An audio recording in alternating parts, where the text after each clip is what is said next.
July 19th, 2013. Typical day here in base camp at about 5,100 meters, 16,500 feet.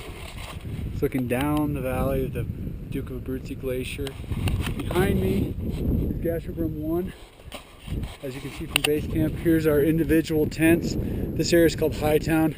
Mark, Grace, and I are up here. And then if you come down into this area, we have a couple of our outhouses, a shower tent. We have other members' tents as well as Sherpa's tents. Everybody gets their own individual tent here in base camp. And as I stroll through lower reaches, we also have separate dining tents for the 3 separate teams that we have here in base camp. So this is what we call the Dream Team's tent. This is our dining tent right here. Some nice comfortable chairs and all kinds of things on the table, peanut butter, jellies, tea, hot chocolate, hot water, anything you need.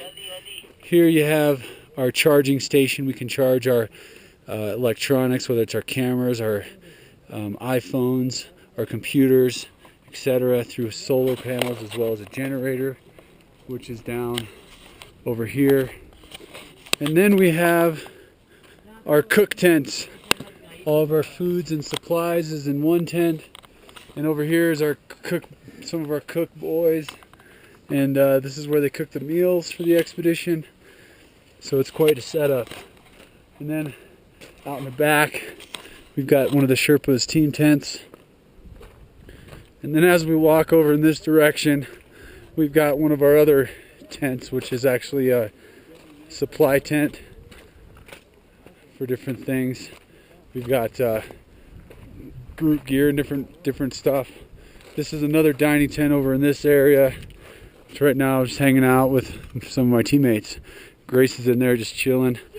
Of course there's Mark and there's Arnold. So this is kind of what the entire base camp looks like, and hopefully the weather will get a little bit better. Wind wise up high, in a few days we'll go back up. We're just resting now, but there's G1, G2's up around the corner. So that's it from base camp. That's what it looks like. Oh, and also this is our flag for the puja. This whole thing, we did a puja at the beginning of the expedition. Over in that direction there's an army military base too. So this is basically what it's all about from the Gasherbrums.